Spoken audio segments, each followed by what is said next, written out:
வணக்கம் நண்பர்களே, மற்றொரு கலந்துரையாடலில் உங்களோடு இணைந்து கொள்வதில் மிக்க மகிழ்ச்சி. இன்றைக்கு மிக சுவாரஸ்யமான வரலாற்றின் பின்னோக்கி சென்று ஒரு சுவாரஸ்யம் மட்டுமல்ல, மிக முக்கியமான ஒரு விஷயத்தை நாங்கள் பார்க்க போகின்றோம். நாங்கள் கடந்த கால காணொளிகள்ல எங்களோட போராட்ட வரலாறு, அரசியல் வரலாற்றுடைய கடந்த காலங்களை சென்று அதனை மீள்பார்வையிடுகின்றோம். அந்த வகையில அண்மையில வெளியான ஒரு கட்டுரை, செட்டி தனபாலசிங்கம் பற்றிய கட்டுரை மிக முக்கியமாக சமூக வலைத்தளங்கள்ல ஒரு பேசுபொருளாக மாறி இருக்கின்றது.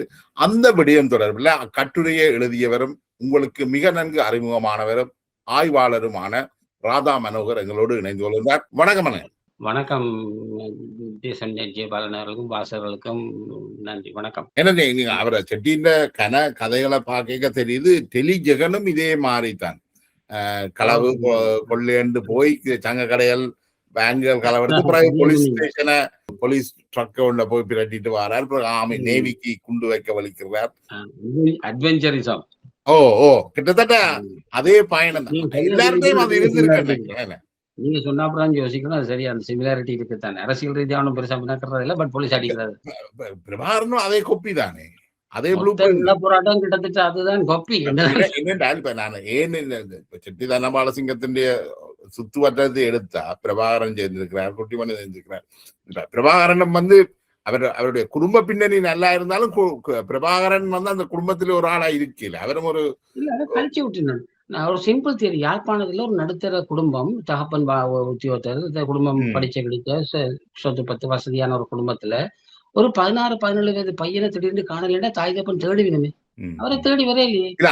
அதுக்கு முதல் நான் வேற ஒரு நேர்காணல்ல ஒருவர் பதிவு செய்தார். வெளியிட வேண்டாம்னு சொன்னார். இவர் வவுனியாவில மட்டக்களப்புல இருந்து படிச்சவராகும். மட்டக்களப்புல இருந்து படிக்க இவருக்கு படிப்பு அவ்வளவு தூரம் வரே இல்லை. அதுக்கு பிறகு தாய் தகப்பன் வேலுப்பிள்ளை அவர்கள் எங்கெங்க இடமாற்றம் கிடைச்சு போறாரோ அங்க இவரையும் கூட்டிட்டு போறோம். போய் வவுனியாவில இவரை பள்ளிக்கூடத்துல சேர்க்கணும். அங்க இவர் சின்ன சின்ன திருட்டுகள்ல ஈடுபடுறாரு. சைக்கிள் திருட்டு அதுகள்ல ஈடுபட்டு பேரண்ட்ஸ் மகனை தேடையில என்றாலே அது ஒரு பெரிய விஷயம். அந்த அதுகள்ல நாம் ஈடுபட்டு இவருக்கு டிசி பள்ளிக்கூடத்துல சொல்லினா இவரை இங்க இருந்து கொண்டு போச்சு.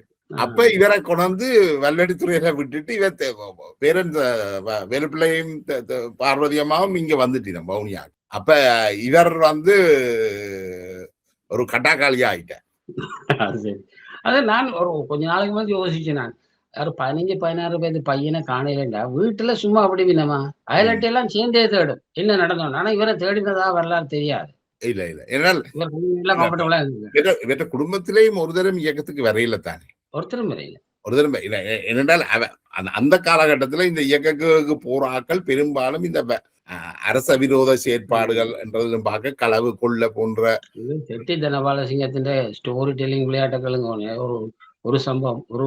ஒரு களவுல முறையா பிடிபட்டு களவா கொலை இன்னொன்னு பிடிபட்டு போனார். கூட வேலை செய்த 5-6 கொடிகளை வச்சுட்டு மேய்க்கிறவர் தானே.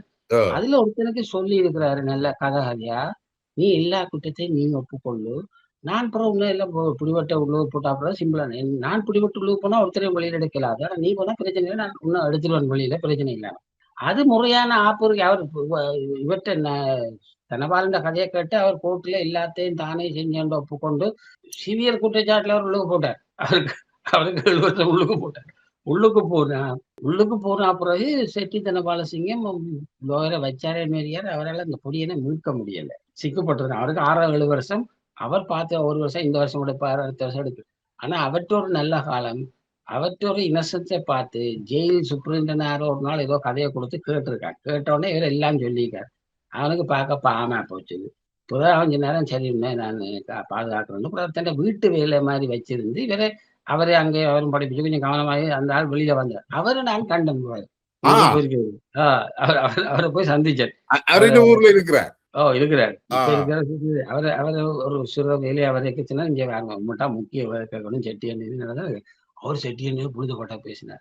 தானும் நம்பி இருந்ததா இங்க மழை போல இப்படி வரும் லோயர் வரும், இந்த வருஷம் வெளியில அடுத்த வருஷம் வெளியில அந்த சத்தத்தையும் காணலேன்னு இவர் ஒன்றும் செய்யல. ஏன்னா இவரால முடியாத விஷயம். எனக்கு என்ன தோணுதுன்னா, கிட்ட வரட்டும் திட்ட இருக்கு, கிட்ட வரட்டும் ஒண்ணு வன்னி மக்கள் நம்பின மாதிரி தான் இருக்கு. இந்த கேஸ் அப்படி இறுக்கப்பட்டு போன விஷயம். 100% ஒரு ஆள் ஒப்புதல் வாக்குமூலம் கொடுத்து மாட்டினா அப்புறம் இந்த அதான், வெளியில அதான், வாங்க. அதான். அத நம்ப வச்சு களத்திறக்குறன்றது அப்பவே அதாவது துவங்கிட்டுது போராட்டத்துல. செட்டி தனபால நல்ல கதை சொல்றதுல நம்பர் 1 கதை சொல்றோம். அது பிரபாகரன்லயும் அந்த கதை இருக்குது. பழைய நாட்கள் கதைச்சா நீங்க நம்ப மாட்டீங்க, கொலை செய்வான்னு அப்படி கதைப்பாங்கடா. ஏதாவது இந்த இந்த பிம்பத்தை அப்படித்தானே பில்டப் பண்ணினோம். வவுனியாவுல டிசி கொடுத்து கலைச்சு விட்டாச்சு. களவு சைக்கிள் களவு சின்ன சின்ன களவுகளால. அப்ப இங்க வெள்ளெடுத்துறைக்கு வந்தால் பிறகு அவர் சேர்ந்த கூட்டம் என்ன குட்டிமணியும் சட்டியும். அப்ப அவர் என்னன்னு வரலாம். அது சரி. ஒரு சர்ப்ரைசிங் ஒற்றுமை பிரபாகரனுக்கும் செட்டி தனபாலுக்கும் நிறைய இருக்குது. செட்டி தனபாலுக்கு சினிமா பைத்தியம், பிரபாகரனுக்கும் சினிமா பைத்தியம். 300 சிடி சினிமா சேர்த்து வச்சிருந்தா செட்டி தனபாலுக்கு நீங்க சினிமா பற்றி காய்ச்சி நான் முழுக்க காய்ப்பேன். நல்லாயும் காய்ப்பேன். நல்ல படம், நல்ல ரசனை. அது மட்டும் இல்ல. சினிமால நடிக்கணும் எதிர்காலத்துல வாய்ப்பு கிடைச்சாண்டு ஆர்வம் எல்லாம் அவருக்கும் இருந்தது. தமிழ்நாட்டுல போய் லுக்கான ஆளுந்தானே. அந்த ஆசையும் இருந்தது. சினிமா பற்றி நல்லா கதைப்பார். நல்லா அந்த அந்த பைத்தியம். அடுத்தது தன்னை நல்லா உடுத்து நீட்டாக்கி தலையெழுத்து கண்ணாடியில மொத்த பார்த்து இதெல்லாம் அப்படியே பிரபாகரன்ல இருக்கு. அது மட்டும் அப்படியே நல்லா சமைப்பார். செட்டின்ற சமையல் கட்டுரையில குறிப்பிட்டிருக்கீங்க. அப்பா நான் இப்போ மறக்கல ஒருக்கா என்ன பண்ண தமிழ்நாட்டுல பெரிய காசு பணம் இல்லத்தானே. அப்போ ஒரு நாள் 10, 12 பேருக்குள்ள சாப்பாடு லேட்டா நாங்க படுத்துட்டோம். படுத்தா அப்புறம் ஒரு 12, 1 மணிக்கு வந்து எங்களை எல்லாருக்கும் பேச்சு.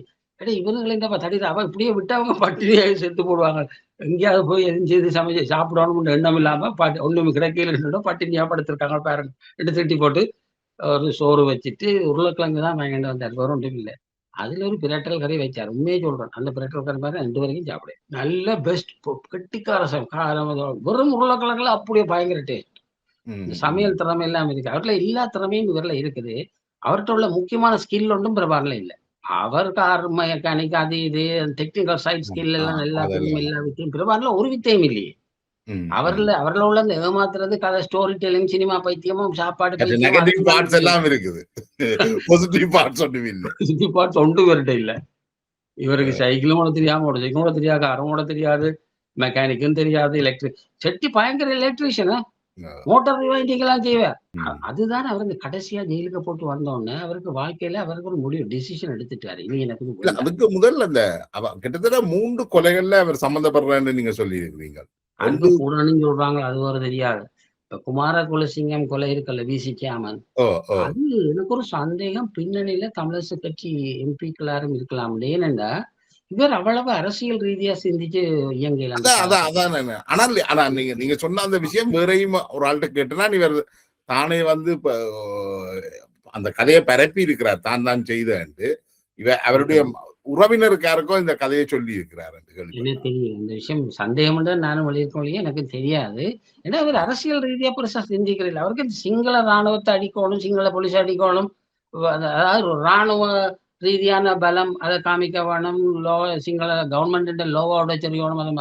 அதுதான் அவருக்கு அந்த லா ஸ்ரீலங்கா அரசாங்கத்துல லா அண்ட் ஆர்டர் தான் அவருக்கு எதிரி மாதிரி தெரிஞ்சது. அரசியல் ரீதியா அவர் பெருசா சிந்திச்சதா எனக்கு தெரியல. அப்ப அந்த அந்த குமாரசூரியருடைய கொலையை பொறுத்தவரைக்கும் நான் வேற எங்கேயும் வாசிச்சு நான் நினைக்கிறேன். அது அவர் தான் நேரடி அவர் செய்து போட்டு அவர் அதை ஒரு பெருமையாக வந்து வெளியில சொல்லியிருக்கிறார். அதனாலதான் அது இவர் தான் செய்த பின்னணியில எனக்கு ஒரு சந்தேகம் தமிழரசு கட்சி இருக்க முடியும். ஏனென்றா அதுதான் ட்ரையல் துரையப்பாக்கு ட்ரெய்லர் இதுதான் மாதிரி தெரியுது. இல்ல 2 சிமிலர் பேட்டர். இவர் நல்லூர் பிசி சேமன், அவர் குமார குலசிங்கம் சேமன் இருக்க வேறு யாராலையும் அதை டப்புள் பண்ண முடியல. ஏனென்றா அவர் ஸ்ட்ராங் பர்சன். அவர் ஹைபாட்லாம் சேமனா இருக்கணும்னு கேட்கிறவங்க அவருக்கு முன்னாடி எல்லாரும் பயப்பத்தி கொடுத்துருவாங்க, கைத்துக்குவாங்க. அவர் சினிமாவுக்கு மாலை போட்டாரு. அப்ப அவர் துரோகியா தமிழரசு கட்சி உடனே துரோகிகள் பிராண்ட் பண்ணிட்டது. அந்த பத்திரிகை வந்தது. துரையப்பாவுக்கு என்ன செய்யப்பட்டதோ அதுதான் இவருக்கும் செய்யப்பட்டு இதுதான் வெள்ளோட்டம். இதுல அவர் சக்சஸ் இல்லோ. அப்ப நான் எப்படி அதை எனக்கு ரீகலெக்ட் பண்ண வரையில்லை எனக்கு. அப்ப இவர் போய் சொல்லிக்கிறார் உங்களோட எதிரிய உங்களுக்கு தடையா இருந்தவரை நான் நீக்கி போட்டேன், இனி உங்களுக்கு பிரச்சனை இல்லை என்று சொல்லி இவர் சொல்லி இருக்கிறார். அதாவது அது சொன்னது யாருக்குண்டா துரைசிங்கம் பழைய விசி சேமன். அதே இடத்துல முந்தி விசி சேமனா இருந்தவர் துரைசிங்கம், துரைசிங்கம். அவர் இருந்தவர். பிறகு அவர் அடுத்தடுத்த முனிசிபாலிட்டிக்கும் இங்க அவர் தேர்தலில் ஒதுங்கிட்டாரு. அவருக்கு வேற பிசினஸ். அப்ப இவர் கொலை செய்து போட்டு அவர்கிட்ட போய் சொல்லியிருக்காரு. அவர் ஏதோ அத்துறுத்த அத்தான் உங்களோட அரசியல் எழுதி போட்டார். அவர் தும்பு பறக்க பேசி கேட்ட உடனே எழுதி போட்டார். நானும் சொன்னானே. ஆனா எனக்கு ஒரு சந்தேகம் இது பின்னணியில தமிழரசு கட்சி. ஏன்னா தமிழரசு கட்சிக்கு நல்லூர் தொகுதி கொஞ்சம் டிஃபிகல்ட்டா இருக்க துவங்கிட்டு அந்த டைம். ஆமா. 70ல தோத்தவர் தானே. ஓ, ஓ. 70ல தோத்தது நான் அந்த தோத்தவர் தானே. அதுல நீங்கள் ஆனா அந்த புதிய துரோகிகள் என்ற ஒரு லிஸ்ட் ஒன்று போட்டிருக்கிறீங்கள் அதுல. 400 ஓட்டால தோத்தவர். அதுக்கு காரணம் 1500 ஓட்டு சுயாட்சி கழகத்துக்கு விழுந்துட்டுது. ஒரு புத்தம்புது கேண்டிடேட். கொழும்புல இருந்து வந்து 2 மாதத்துக்கு முதல் வரைக்கும் வர யாருன்னு தெரியாது. அம்பலவாணர் ரத்னம். அவர் ம். 1500 ஓட்டு எடுத்தது முழுக்க முழுக்க காரணம் கல்யாங்காட்டுல இருந்த ஆட்களா, இல்ல செட்டியின் ஃபேமிலியாவே எல்லாரும் அது கனவேர் பல்கா சுயாட்சி கழகத்துக்கு என்ற அவர் தனித்தமிழ்நாடு என்ற கோஷம் எடுபட்டது. அடுத்து ம். அந்த தலைவர் வி. நவரத்னம் ஏற்கனவே தமிழரசு கட்சியின் மூலைன்னு சொல்லப்பட்ட அவர் ஒரு பொட்டன்ஷியல் தலைவர் அந்த நேரத்துல. ம். அப்ப ம். அது ஒரு காரணம். அது வேண்டிய தமிழரசு கட்சிக்கு அந்த ஷாக்கிங்ன்றது பாரதூரமான ஷாக்கிங். தங்கட கோட்ட திடீரென்று பிடிக்க ஒரு ஒரு 1000, 1500 ஓட்டுல கைநிலை போயிட்டுது. உருண்டு ம். போட்டுது. ம். அமிர்தலிங்கம் விழுந்த மாரி. அதனால டெஸ்பரேட் நல்லூர் தொகுதிய திருப்பி எடுக்க வேணும். அப்ப நல்லூர் தொகுதியில தங்களுக்கு எதிரான சக்தி காலூண்டி பவர்ஃபுல். ஏன்னா விசிகாம்னா ஸ்ரீமான்ட பார்ட்டின்டேக்கு வெரி பவர்ஃபுல் பொசிஷன். அதான், அதான். லோக்கல் பொலிட்டிக்கல் மொபிலைசேஷனுக்கு அது ம். Not a good sign. அப்ப அதனால அவர எலிமினேட் பண்ணியிருக்கிறோம்ல எனக்கு தீவிரமான சந்தேகம். வேற யாருக்கும் மோட்டிவ் இல்ல. குமார குலசிங்கத்த கொலை செய்யணும்ன்ற மோட்டிவ் வேற யாருக்கும் அங்க வேற கிடையாது. யாருக்கும் இருக்க வாய்ப்பில்லை அதுல. யாருக்கும் கிடையாது. அது தமிழரசு கட்சிக்கும் வேற யாருக்கும் கிடையாது. இந்த தமிழ் அரசியல்ல வந்து முதலாவது அரசியல் படுகொலையும் துரையப்பாக்கு குமார முதல் இதுதான் குலசிங்கம். நடந்திருக்கு. குமார குலசிங்கம் தான் முதல் அரசியல்.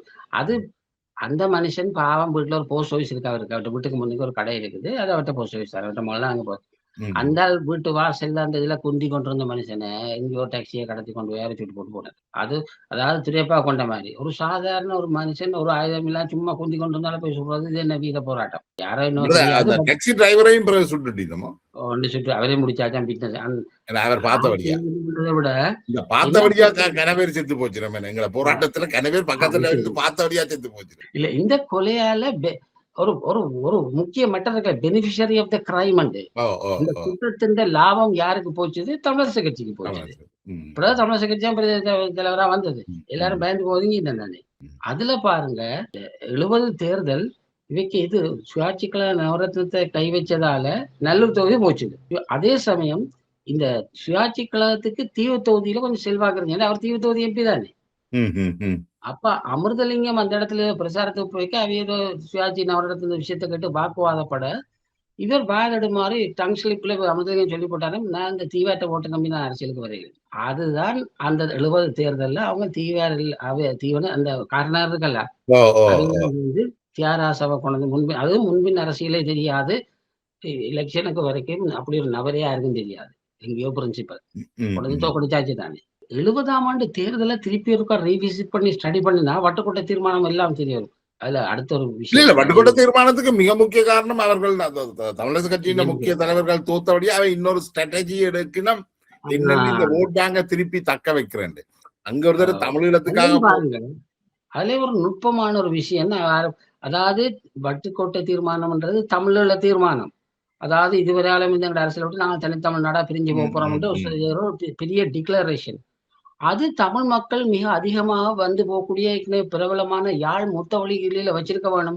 லாஜிக்கலி எங்க அப்படியான எல்லாரும் வந்து போகக்கூடிய இடம் ஆல்ரெடி எந்த மாநாடு இருந்தாலும் யாழ் முத்தவழி தான் நடக்கிறது. Vaddukoddai very remote place. Vaddukoddai பெரிய பேண்டிங் மாநாடு பெரிய லண்டன் வாஷிங்டனா இல்லையே. ஒரு ரிமோட் இடம். அப்ப அங்கேயே கொண்டு போவான் என்னண்டா ஒரே ஒரு காரணம் எனக்கு தெரிஞ்சது. அதாவது வட்டுக்கோட்டையில அமிர்தலிங்கம் திருப்பியும் வெல்றதுக்கு முழு தமிழ்ல தீர்மானமும் மொபிலைஸ் பண்ணப்பட்டது தியாகராசாவை தோக்கடிக்க. ஒரு காரணம் இல்லை வட்டுக்கோட்டைன்றதுக்கு. வட்டுக்கோட்டையில தமிழ்ல தீர்மானம் இவ்வளவு பெண்ணாம்பரிய தீர்மானம் நிறைவேற்றதுக்கு வட்டுக்கோட்டை சூஸ் பண்ண ஒரே ஒரு காரணம் அவைக்கு மனசுக்குள்ள வட்டுக்கோட்டை தியாகராசா தான் இருந்திருக்காரு. அதான் நான் வேடிக்கை யாரோட வட்டுக்கோட்டை தீர்மானம் இல்ல தியாகராசாவை தோக்கடிக்கிற தீர்மானம் தான் அது. வேற ஒன்றும் அதுக்கு பெரிய மோட்டிவ் இல்ல. நீங்க பெருசா கற்பனை பண்ணாதீங்க. இல்லன்னா யார் முத்தவழியில தமிழர்களுக்கான தீர்மானமும் இல்லையா? வட்டுக்கோட்டை அந்த தேர்தல் தொகுதியை விட்டு அது தாண்டல. நீங்களே காமன் சென்ஸ். அந்த வட்டுக்கோட்டை மாநாடு யாழ்ப்பாணம் முத்தொழில வச்சிருந்தா நானும் போயிருப்பேன். நல்லூர்ல இருந்து போறேன். இந்த எல்லா இடத்துலயும் பஸ்கள் தாராளமா இருக்கும். போயிட்டு வந்திருப்போம். யூஸ் பிளேஸ் பெரிய இடம் வேற. எல்லா மிகப்பெரிய பிரதேசம். இது வட்டுக்கோட்டையில எங்க நடந்துட்டு இன்று வரைக்கும் யாருக்கும் தெரியாது. ஏதோ பெரிய போர் பூமி புனித பூமி மாதிரி கேட்கிறாங்க. அது அட்ரஸ் இல்லாத இடம் யாருக்கும் தெரியாதுங்க. பன்னாகம் வடக்காம்பரை அம்மன் கோயில் என்ற அதுலதான் நடந்தது சொல்லுகிறோம். அது தியாகராசாவை தோக்கடிக்கிறதுக்கு தியாகராசாவை வச்சு அவ்வளவு பயம் வைக்க இருந்திருக்குது. முழு சக்தியை மொபிலைஸ் பண்ண வேண்டிய அளவுக்கு என்ன தியாகராசன்ற செல்வாக்கு. அதனாலதான் மாவட்ட அபிவிருத்தி சபை தேர்தலுக்கு 4 நாளைக்கு முதல் தியாகராசாவையும் சுட்டுக் கொண்டவர். டிடிசி எலெக்ஷன் 81ஆம் ஆண்டு தியாகராசாவை சுட வேண்டிய காரணம் எதுவுமே இல்லை. நான் கேள்விப்பட்டேன் ஐக்கிய தேசிய கட்சியில 3 தொடக்கம் 5 வரைக்கும் வெல்லக்கூடிய வாய்ப்பு இருந்தது மாவட்ட அபிவிருத்தி சபை தேர்தல்ல. நிச்சயமா தியாகராசா வெல்லுவார். அவர்தான் சீஃப் கேண்டிடேட். அதனாலதான் அவரை கொண்டுச்சினோம். எந்த காரணமும் இல்லாம. பிறகு வழக்கம் போல தமிழராட்சி மாநாடு மாதிரி ஒரு கலவரம் தேவைப்பட்டது. சும்மா காவலுக்கு நின்ற 4 போலீஸுக்காரனு அந்த என்ன அந்த கோயில்ல தேத்தண்ணி அந்த கூட்டத்துக்கு பாதுகாப்பு கொடுத்த போலீஸுக்காரனை கொள்றதுக்கு என்ன காரணம்? அது 2 பேர் சுட்டது, 4 பேரை சுட்டது, 2 பேர் செத்தது, 2 பேர் தப்பிட்டோம். 4 பேரை சுட்டது, 2 பேர் தப்பினோம். அது இப்ப கேட்டா சொல்லுவேன்னா அது பிளாட் செய்தது, அவன் செய்தது, இவன் செய்தது. யார்கிட்ட சார்பில் செய்யப்பட்டது? டிஎல்எஃப் மீட்டிங் செய்யப்பட்டது.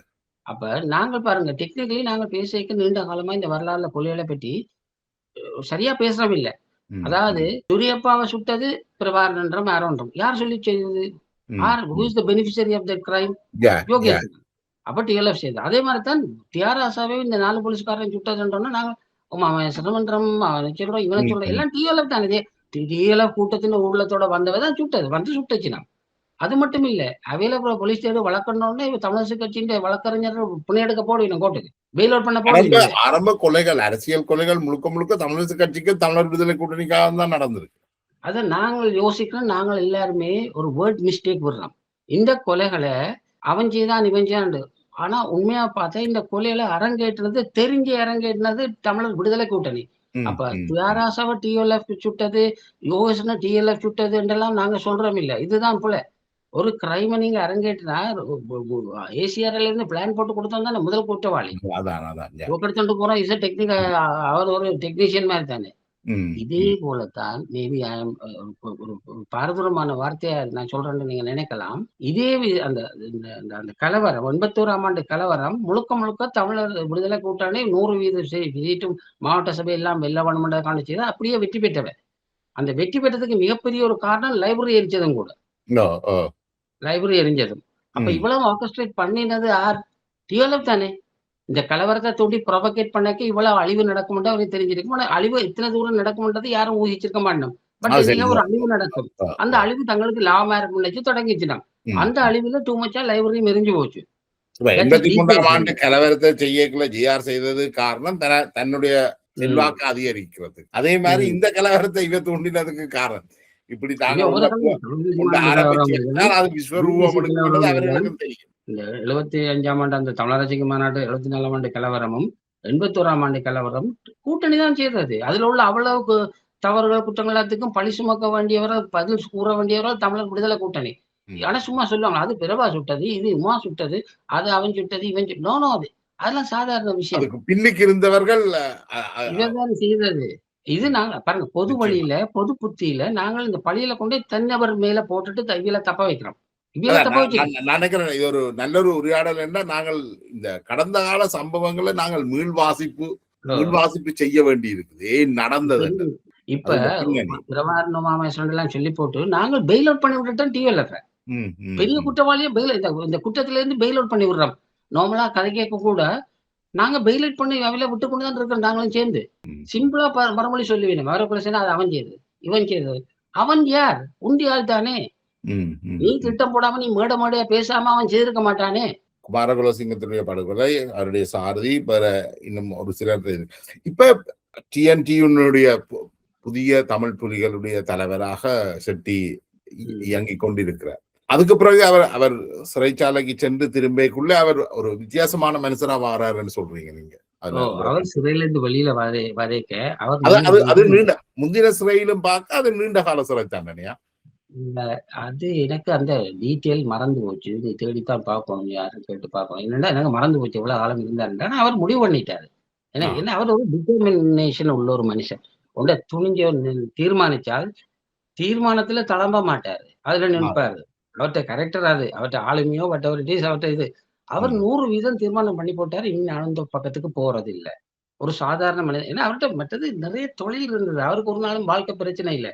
Surviving is not a problem எந்த காலத்திலையும். அவர் 4 அவர் காரை அவர் கழட்டி அவர் போட்டு அவர் கிட்டத்தட்ட அவர் தன்னுடைய திருமணத்துக்கு பிறகு அந்த முடிவுக்கு வாராருன்னு நினைக்கிறீங்களோ? இல்ல அந்த முடிவுக்கு வந்தான் திருமணமே செய்தார். ஆ, ரைட். ஓகே. ஏனென்றால், அவர் திருமணம் செய்ய போறாருன்னு கதை உலாவ எல்லாரும் பயந்தது. அவரு போய் கட்டுறதுக்கு யாரும் ரெடியா இருக்க மாட்டாங்க. அவர் இந்த நான் கேள்விப்பட்ட அளவுல இந்த பிள்ளைகள் இருக்குல்ல, இவர்ட்ட வைஃப் இருக்குல்ல, வைஃபும் தங்கச்சியும் பண்டிதர் ராமச்சந்திரன் என்று கேள்விப்பட்டீங்களோ தெரியல. அவர்ட்ட வீட்ல அந்த கடைசி காலத்துல என்ன அவைகளுக்கும் வயசு போனால் சங்கர பிள்ளையம்மான் என்று இருக்கார். அவர் சேர் பொன்னம்பலம் ராமநாதன் செக்ரட்டரியா இருந்தவர். அவர்ட்ட தான் பண்டிட் ராமச்சந்திரன். அடுத்த அவர்கிட்ட வயசு போன அம்மா ஒரு ஆள் இருந்தார். அவைக்கு பார்க்க ஆட்கள் இல்லை. அப்ப ஆஹா. இந்த பிள்ளை அவைகளுக்கு ஒரு தூரத்து உறவினர். பின்ன அவை இருந்தது பூனேரியில போய் கூட்டிட்டு வந்து தகப்பனையும் 2 பிள்ளைகளையும் கூட்டிட்டு வந்து தங்களோட வச்சிருந்த பள்ளிக்கூடத்துக்கு போய் படிச்சு கொண்டு இருந்தார் இவன் வீட்டை. நான் அங்க போயிட்டு நான் தனபாலசிங்கத்தின் வீட்டு. இல்ல பண்டிட் ராமச்சந்திரன் விட்டே இருந்தவன். ஓகே.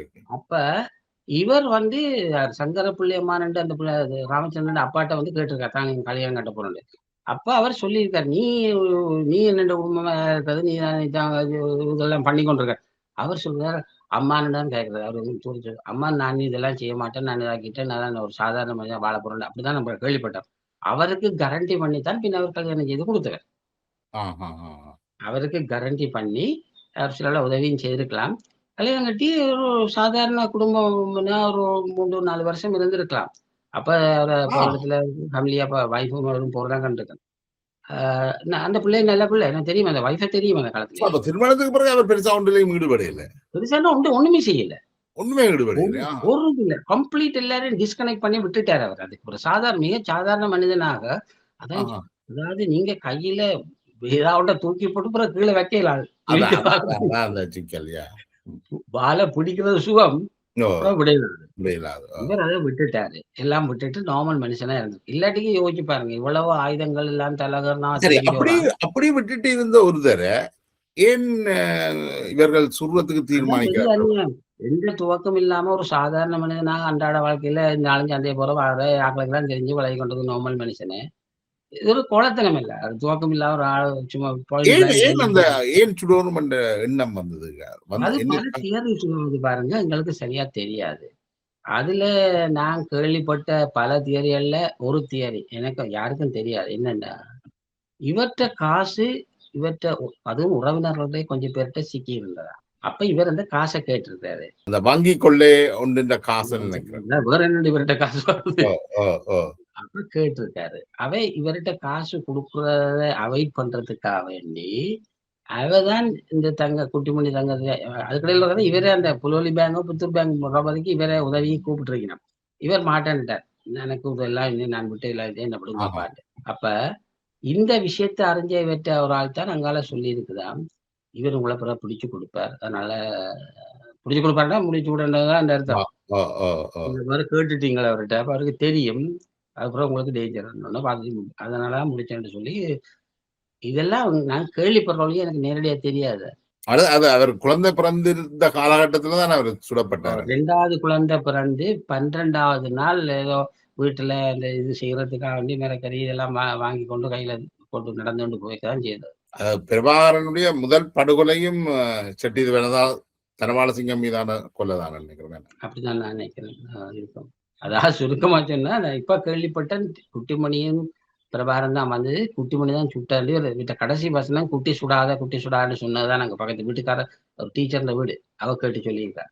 ஆனா பிறகு கேள்விப்பட்டேன் பின்னுக்கு தங்கத்துறையும் வேற 2-3 பேர் நின்றாண்டு. அதான் எனக்கு நான் பிறகு யோசிச்சு பார்த்தேன். சுட்டவா அத்தனை பேரும் தினபாலந்த வீட்டை வந்து சாப்பிட்டு கூப்பிட்டு செட்டி தினபாலத்த உதவி எல்லாம் பல உதவிகளும் பல காலத்திலையும் பெற்றவரா இல்ல. அந்த கதை எப்படி வருது? நான் செட்டியே தலைவர்தான் சுட்டதை தமையனும் ஒத்துக்கொள்றார். முன்னாள் பாராளுமன்ற உறுப்பினர் கனகரத்னம் அவரும் சொல்றார். அவற்ற தம்பிதான் சார்ல்ஸ் செல்லக்கிளி 1 விட்ட சகோதரங்கள் நினைக்கிறேன். செட்டிக்கு 1 விட்ட சகோதரங்கள் வீரன் தான் செல்லக்கிளி. அதுல வந்து இவர குட்டிமணியும் அதை முடிவெடுத்து இருக்கிறோம் நினைக்கிறேன். ஆனால் குட்டிமணிக்கு முதலே இவர் போய் அவரை சுட்டுட்டு ஒப்ரையில் தேவன் கிட்ட போய் சொல்லியிருக்கிற வேணும் என்ற ஒரு சொல்லியிருக்கிறார் நினைக்கிறேன். செல்லக்கிளியை சுட்டது வேற ஒரு காரணம் என்ன தெரியல. பிரபாகரன் பயத்துல சுட்டது. இல்ல அதுக்கு காரணம் என்ன சொல்லப்படுதுன்னா, ம். அந்த அந்த 83ஆம் ஆண்டு திருநெல்வேலி தாக்குதல்ல தான் விடுதலை புலிகளுடைய தலைவர் யார் என்ற தீர்மானத்தை எடுக்கிறார். அந்த இருக்கு. தாக்குதல்ல யார் கூடுதலான ராணுவத்தை ம். சுட்டுக் கொள்கிறார்களோ அவர்தான் தலைவராவார். ம். அந்த அடிப்படையில இவருக்கு செல்லக்கிளி கூடுதலான ராணுவ வீரர்களை சுட்டுட்டார். ஆனால் அவர் காயப்பட்டுட்டார். அந்த போட்டிய இல்லாமல் இருக்கிறதுக்காக அவரை படுகொலை செய்ததாகத்தான் இருக்கு. பிரபாகரன் படுகொலை செய்ததாகத்தான் சொல்லப்படுது. ஆனா செல்லக்கிளிக்கு பிரபாகரனை பிடிக்காது. செல்லக்கிளி வந்து சொல்லியிருக்கு. இவன் ஒரு பொல்லாதது, ஒரு நாளைக்கு 7 மணி நேரம் எனக்கும் பிடி வைப்பான்னு இந்த வசனம் சொல்லியிருக்கு செல்லக்கிளி. கேட்டா சொல்லிடும். ஆ, ஆனா செல்லக்கிளி இதெல்லாம் விட்டு ஒதுங்கி இருக்க இவர் தான் போய் கெஞ்சி கூத்தாடி வாமான இதேனே வா உன்னை விட்டு ஆள் இல்லை நீ தான் வழி நடத்த அடுத்த கட்ட போராட்டம்லாம் சொல்லி அப்ப அவர் கண்டிஷன் நான் ஒருத்தரும் குறுக்கிடக்கூடாது 100% இந்த டிசிஷன் தான் சொல்லி எல்லாம் ஏற்றுக்கொண்டு தான் கூட்டு நடந்தது. அப்புறம் 2-3 மாதம் அவர் தனியா செல்லக்கிளி தானா திரிஞ்சு தானா பார்த்து தானா செய்து 100க்கு 100% அவரா ஆப்பரேட் ஆக்கினது. அப்ப அதிலேயே பிரபாகரன் பயந்திருப்பாரு இவரை விட்டு இல்ல அதுக்கப்புறம் அதான் அதுல பிறகு கடைசியா அந்த ஆர் இயக்கத்துக்கு தலைவர் என்ற முடிவில் அடுத்து ஆர் செல்லக்கிளி கூடுதலான நம்பரை பிரபாகரன் டே தம்பின்னு தானே கூப்பிடுறது அது அடுத்த பிரச்சனை. டே தம்பி வாடாட்டு தானே செல்லக்கிளி கூப்பிடுறது. செல்லக்கிளின்ற வகுப்பு தோழன் கிளாஸ்மேட். ஆ ஆ செல்லக்கிளியை பார்த்து நான் நடுங்குவேன். ஏன் தெரியுமா சந்தி வழியங்களையும் கண்டு ஒரு நாள் அப்படிதான் ஒரு பஸ் வரைய படுத்துற நல்லுடைய முத்துச்சந்தில ஒரு பஸ்ஸுக்குள்ள இருக்கே ஒரு இடையில இருக்க முத்துச்சந்தில அந்த பஸ்ல ஏறினான். அந்த நேரம் அவனை போலீஸ் தேடிக்கொண்டிருக்கு செல்லக்கிளி யாரும் தேடிக்கொண்டிருக்க டைம் போலீஸ் தேடிக்கொண்டிருக்க நேரம் வந்து நான் பார்த்துட்டு நடுங்கவே இந்த வேலை போய் ஃபுல் வாய்ஸ் இல்ல என்னடாப்பா எங்க போறேன் ரெண்டு சொல்லி போட்டு எனக்கு பக்கத்தை வந்தது நான் எனக்குண்டா உடம்பு இல்லாண்டு அடுங்க சென்னை முழுக்க அப்படியே திருவிழா பாக்குது எல்லாருக்கும் தெரியும் செல்லக்கிளிய அவன் அதுக்கு 2-3 நாளைக்கு மேல ஒரு சம்பவம் நடந்தது. கேள்விப்பட்டியா எல்லாம் கலக்கி விட்டாங்களே இதோட சொல்லி சம்பவம் வந்துட்டு நான் சிவனே எப்போடாப்பா வருவான் நான் ரங்கவண்டிய கல்யாங்காடு அதுக்கு சட்டனார் போராடிட்டே ஒரு ஆளை சந்திக்கணும் அதுக்கு முதல்ல இறங்கிதான் நடந்து போனது. அவன் பயப்படுவான். செல்லக்கிளியில பயமே கிடையாது. ஒரு இன்னொரு விஷயமும் சொல்லப்படுது. பிரபாகரன் ஒரு பஸ் ஏறிச்சு அதுதான் அவற்றை ஒரு இன்னொரு பிரபலியத்துக்கான காரணம். அதை பற்றி சொன்ன அவரோட கூட படிச்ச ஒரு ஆள் வவுனியாவில அவர் சொல்றாரு இந்த பஸ்ல வந்து இவ இரவுல படம் பார்த்துட்டு வந்து படுக்கிறதா. நான் ஒரு கேள்விப்பட்டிருக்கேன். கண்டக்டருக்கும் இதற்கும் தனிப்பட்ட முறையில கண்டக்டர் பேசிட்டாரு நீ பஸ்ஸுக்குள்ள படுக்கலான்னு இவர் தண்ணியை ஊத்தி இருக்கிறார். அப்பதான் இவர் பிரபாகரன் சொன்னாரு இவர் இந்த பஸ்ஸுக்கு செய்கிறன் வேலைன்னு பஸ்ஸை கொளுத்தினார். முதல் போராட்டம் முதல் வீர போராட்டம் அதான் முதல் கோணல் முற்றும் கோணல் என்ற மாதிரி தான் எங்களோட போராட்டம் நகர்ந்து இருக்குது.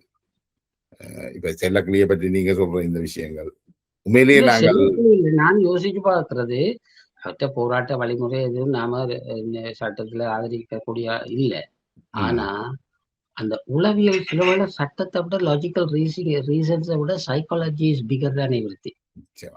அந்த நேரத்துல நான் நினைக்கிறேன் அந்த அரிஸ்டோட்டலுடைய அந்த அலிகரி ஆஃப் கேவ் கிட்டத்தட்ட தமிழ் மக்கள் பொறிக்க சிக்கின மாதிரி சரி பயத்தின் உச்சத்தில் இருந்த மக்கள் வறுமை இருந்துச்சு. அன்றாட பானுக்கும் வழி இல்லை. ஆனா மறுபக்கத்தால போலீஸ் நினைச்சு பயம் வர அப்படி ஒரு இருக்க அந்த இறுக்கத்தை உடைச்சி விட்டுட்டு அதாவது ஐஸ் பிரேக்கர் அதாவது முதல் முறையாக இத உள்ள ஒரு புது அந்த நேரத்துல ஒரு நியூ பார்ட் மாதிரி தெரிஞ்சது. ஒரு வழி மாதிரி தெரிஞ்சது இளைஞர்களுக்கு வயசு போனாக்கள் எல்லாருக்குமே ஈவன் வயசு போனாக்களே சந்தோஷமா தான் இருந்தது. இவனுக்கு ஒரு அடி ஒருத்தனும் கொடுக்க மாட்டான் ஒருத்தன் கொடுத்துட்டானே அடி வேற சரியான அடியோ பிள்ளையான அடியோ ஒன்றும் இல்ல. கட்சியா சொன்னேன் சிங்களவனுக்கு அடிக்கவும் ஒருத்தன் வந்துட்டான் தானே. அது நீங்க சொல்றது சரி. அது கனவேறிட்டு அந்த அந்த இது இருந்ததா அவர்களுக்கு உடன்பாடு இல்லை என்றாலும் சும்மா பேச்சளவுல சொல்லிக்குள்ள அவர்கள் அத வார்த்தையில போட்டு கவர் அப் பண்ணி ஷேப் பண்ண விட பச்சையான உண்மைக்கு அந்த உணர்வு இருந்திருக்கு. அந்த உணர்வு அதுக்கு தன்னுடைய புள்ளியோ யாரோ போகாமல் வேறு யாரும் போய் அதை அதாவது இவனுக்கு அடிக்கிறதுக்கு பாடம் திருப்பி அடிச்சு பாடம் கொடுக்க ஒருத்தன் வந்துட்டான். அவன் கதாநாயகன் சுருக்கமா சொல்றேன் இதுதான் அவன் கதாநாயகன். அவன் டீட்டெயில் எங்களுக்கு தேவையில்லை. அவன் கதாநாயகன். அந்த நேரம் செட்டி நச்சா எத்தனையோ எனக்கு தெரியும் நான் தவறா குறிப்பிடல நிறைய பொம்பளைகளுக்கு செட்டியை கல்யாணம் கட்ட அவர் எல்லா விதத்திலயும் ஒரு கதாநாயகன் தான் இருந்தவர் அந்த நேரத்துல. ஏன்னா அந்த சூழ்நிலையில வாழ்ந்தவைக்குத்தான் அதை புரிஞ்சு கொள்ள முடியும். அப்படி ஒரு எலிப்பொருளுக்கு இருந்த மாதிரி இந்த மக்களுக்குள்ள ஒருத்தன் அடிச்சு உடைக்க வலிக்கிட்டான் தானே இந்த பொறிய ஒருத்தன் உடைச்சிட்டான். அதை என்ன விதத்திலயோ உடைச்சிட்டான். இதுதான் இப்ப நாங்கள் கல்வெட்டுத்துறையில குட்டிமணிக்கு தங்கத்துறைக்கு ஒரு சிலை எழுப்புறதுன்னா கட்டாயமா செட்டிக்கு எழுப்பியே ஆகணும். கண்டிப்பா. ஏனென்றால் உண்மையை சொல்ல போனா எங்களுக்கு விருப்பமோ விருப்பம் இல்லையோ இந்த ஈழ போராட்டம் எடுத்துக்கிட்டா முதல் கதாநாயகனா நான் செட்டியா தான் என்ன பொறுத்த நான் நினைப்பேன். ஏனென்றால் நாம் என்னதான் தத்துவம் மூலம் பேசி கொள்கை கோட்பாடு கதைச்சாலும் கிரவுண்ட் ரியாலிட்டி இஸ் பிகர் தான் எவ்ரிதிங். கிரவுண்ட் ரியாலிட்டியில தமிழ் மக்கள் ஒரு சின்ன விரலும் அசைக்கிறதுக்கு தைரியம் வராத காலத்துல அடிச்சு காட்டிட்டார், அசைச்சு காட்டிட்டார். அந்த போராட்டம் தவறுன்ற கோணத்துல பார்க்கக்குள்ள எல்லாம் தவறானது. நீங்கள் இந்த போராட்டத்தை நீங்கள் சரியென்று நீங்கள் கணிப்பீர்களா இருந்தா நீங்கள் செட்டித்தனமான உங்களுடைய முதலாவது மாவீரனா ஒரு நியாயம் இருந்துச்சு. என்ன தெரியுமா, அதுல ஒரு நியாயம், ஒரு மோரல் ஹைக்ரவுண்ட் ரியலி இருந்ததுன்னு நான் நினைக்கிறேன். ஏனென்றா மறுபக்கத்தால தமிழ் மக்கள் வாயை பொத்தி கொண்டிருங்கன்னு அமர்த்தி வைக்கப்பட்ட ஒரு காலம். பொருளாதார ரீதியிலையும் 100% சிங்கள போலீஸா இருந்துச்சு. அப்ப எல்லா விதத்திலயும் ஒரு ஹாஸ்டிலிட்டியில வாயை அசைக்க முடியாத நிலைமையில இருக்க அவருக்கு செட்டி தனபால சிங்கம் ஒரு சுதந்திரத்தின் லைட்டை எனக்கு காட்டின மாதிரி தெரிஞ்சது. அந்த சூழ்நிலை, இந்த உளவியல் சூழ்நிலை தான் நான் சொல்றேன். அவர் சரி அவர் செய்த சரி பிள்ளைன்னு சொல்ல அந்த இடத்துக்கு நான் போவே இல்லை. ஒரு தைரியத்தை கொடுத்துச்சு. அதாவது ஒரு ஒடுங்கி போன ஒரு இனத்தின் மனசுக்குள்ள இவர் ஒரு தைரியத்தை போட்டார். ஹி பிளான்டட் அந்த கரேஜ். இந்த வகையிலே சரியென்று சொல்ல வரையில்லை. ஆனால் சரியில்லை, அது அதுல தவறு நிறைய இருக்குது. அதுக்கு காரணமா நான் சொல்ல வர ஏற்கனவே அந்த சிறுவரன் சீர்திருத்த பள்ளியில இருந்தாலே சிறு சிறு குற்றங்கள் செய்து குற்றங்கள்ல இருந்து தப்பி வாரதும் அவருக்கு இட்ஸ் பிகமா கேமா போயிட்டுது. அப்படி இருக்கலாம், அது எதுவாக காரணம் எதுவாக இருக்கலாம். பட் அவர் ஒரு ட்ரெண்ட் செட்டர். மற்றது இன்னொன்று அந்த காலகட்டத்துலதான் இலங்கையின் பொருளாதாரத்துல கடன் இல்லாமல் இருந்த ஒரு காலகட்டம் அந்த சினிமாவுடைய காலகட்டம். அடுத்தது உள்ளூர் உற்பத்தி டெவலப் ஆக தொடங்கிச்சது. உணவு தட்டுப்பாடு, அரிசி தட்டுப்பாடு. யாழ்ப்பாணம் செல்வம் கொளிக்கிறதா, விவசாயிகள் செல்வம் கொளிச்சது அந்த காலகட்டம் தான். சுருக்கமா சொன்னா தோட்டங்கள் எல்லாம் வீடுகள் அலுமத்துவங்க அந்த காலம் தானே. அந்த காலகட்டம் தான். தோட்டங்கள், கோயில தோட்டங்கள், தோட்டம் தெரிஞ்ச இடத்துல குடிசை வீடுகள் இருக்கும். நான் நிறைய குடிசை வீடுகள், ஒலை வீடுகள் இருந்த இடத்துல எல்லாம் கல் வீடு துவங்கினது இந்த கண்ணால கண்டது. படித்த வாலிபர் திட்டத்தால வன்னிக்குள்ள தமிழ் மக்கள் போய் இருக்க வேண்டிய சூழ்நிலை அங்க அப்பதான் இல்ல கண்ண இடத்துல கல் வீடு ரொம்ப தொடங்கினது அந்த காலகட்டம் தான். சரிமான காலத்துல கல் வீடு. அந்த டைம்ல தான் செட்டியும் இந்த போராட்டத்தை துவங்குறார். அதுல ஒரு முரண்நகையும் இருக்குல்ல. அது நினைக்கிறேன் தமிழரசு கட்சியால உருவாக்கப்பட்ட அதுலதான் இவ எல்லாரும் விடுபட்டு போயின்னு நினைக்கிறேன். அதுல ஒரு விஷயம், தமிழரசு கட்சி அவன் அரசியல் முழுக்க சிங்களம் தமிழ், சிங்களம் தமிழ் என்ற 2 வேர்ட் கேமை தாண்டி மக்கள் நல்வாழ்வு சம்பந்தமா, மக்களுக்கு பொருளாதார வளர்ச்சி, கல்வி, அதை பற்றி எந்த காலமும் பேச இல்லையே. கணக்கவன யாழ்ப்பாண யூனிவர்சிட்டி எல்லாம் கட்டிடம் கட்டி ரெடியாகி காசு எல்லாம் ரெடியா இருந்தாலும் திறக்க கூடாதுன்னு சண்டை பிடிச்சாக்கலானே. திறக்க கூடாதுன்னு சண்டை பிடிச்ச வாழ்க்கை முழுக்க டெட்லி அகேன்ஸ்ட் செல்வநாயகம் வாழ்க்கை முழுக்க யாழ்ப்பாணத்துல யூனிவர்சிட்டி வரக்கூடாதுன்னு நின்றவர். அதுக்கு சும்மா பொய்க்கு காரணம் சொல்றது. அது தமிழ், சைவம், இந்து, பேர்ட் பிளே. அப்ப யாழ்ப்பாணத்துல யூனிவர்சிட்டி வந்தா ஒரு கொட்டில் வீட்டுல உள்ள பிள்ளை நடந்து போய் படிச்சுட்டு நாளைக்கு பிஎஸ்சி பிஏன்னு நிக்கும். பெருதனியா கொழும்புக்கு வாழ்க்கையில போகாது. காணி வித்தாரம் அனுப்பி வேணுமா, காணி வித்தும் காணாது.